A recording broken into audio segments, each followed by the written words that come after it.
Assalamualaikum warahmatullahi wabarakatuh. Baiklah, perkenalkan nama saya Tasyana Zairin dengan NIM 2403346 dengan Prodi Pendidikan Fisika. Dengan dosen pengampu, Bapak Iip Permana, STMT, dengan mata kuliah coding pada sesi 0357.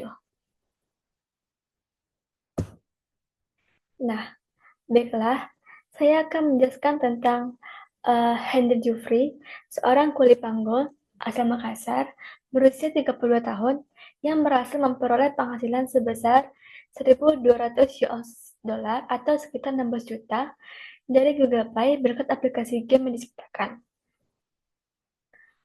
Sehari-hari, Henry bekerja keras sebagai buruh angkut di Pelabuhan Makassar untuk menafkahi istri dan dua anaknya. Sejak usia 10 tahun, ia sudah menjadi tulang punggung keluarga dengan berbagai pekerjaan seperti menjual buku, tukang semir, sepatu, hingga mengangkat udara di peletangan ikan sebelum akhirnya menjadi kuli panggul. Perjalanan menjadi pengembang aplikasi. Yang pertama yaitu Henry belajar membuat aplikasi game secara otodidak, memanfaatkan waktu luang di salah satu pekerjaannya.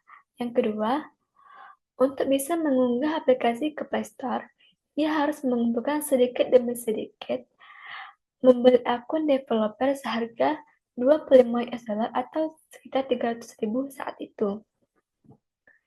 Yang ketiga yaitu ia telah membuat ratusan aplikasi sejak Oktober 2014, namun yang bertahan di Play Store sekitar 10 aplikasi, seperti aplikasi belajar huruf dan angka untuk balita, kartun, serta game petualangan. Selanjutnya itu pencapaian dan dampak. Yang pertama, aplikasi-aplikasi buatan Henry banyak diunduh, sehingga ia mendapat bayaran dari Google Play yang awalnya hanya 100 US dollar, kini meningkat menjadi 1.200 US dollar.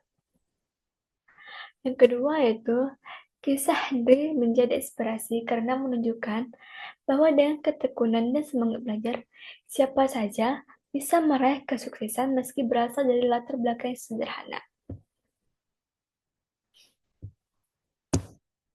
Nah, selanjutnya yaitu mengenai kisah Brian Wahyu Kesna Putra, seorang mahasiswa berumur 23 tahun sebagai programmer full stack di Rudex.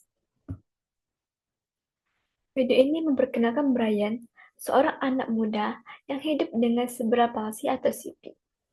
Meski menghadapi tantangan fisik dan stigma masyarakat tentang CP, Brian berhasil membuktikan bahwa keterbatasan bukanlah penghalang untuk berkarya dan mandiri.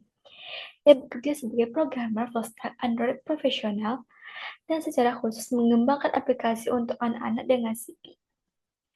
Aplikasi tersebut dirancang untuk membantu orang tua menyampaikan keinginan dan kebutuhan anak-anak mereka yang juga menderita CP.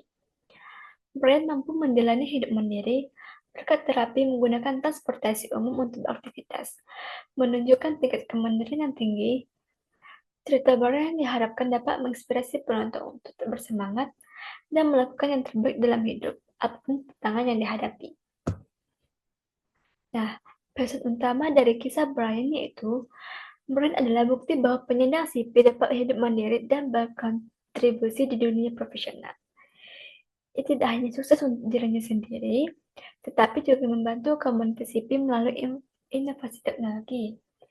Nah, video ini juga mengajak penonton untuk mengambil inspirasi dari perjuangan Brian dan selalu berusaha melakukan yang terbaik.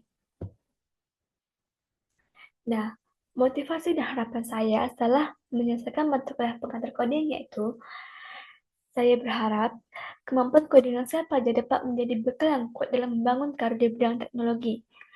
Saya ingin menciptakan solusi digital yang bermanfaat bagi banyak orang, serta berkontribusi dalam perkembangan teknologi yang berdampak positif.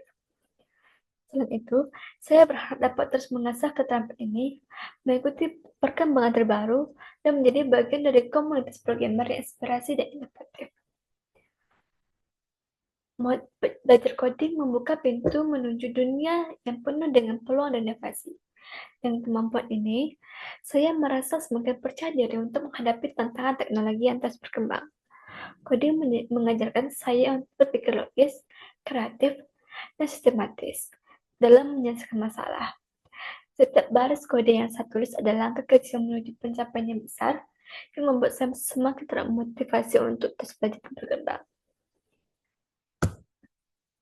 Nah, sekian yang dapat saya sampaikan. Bila ada kesalahan kata atau kalimat yang kurang tepat, saya mohon maaf. Saya ucapkan sekian, terima kasih. Wassalamualaikum warahmatullahi wabarakatuh.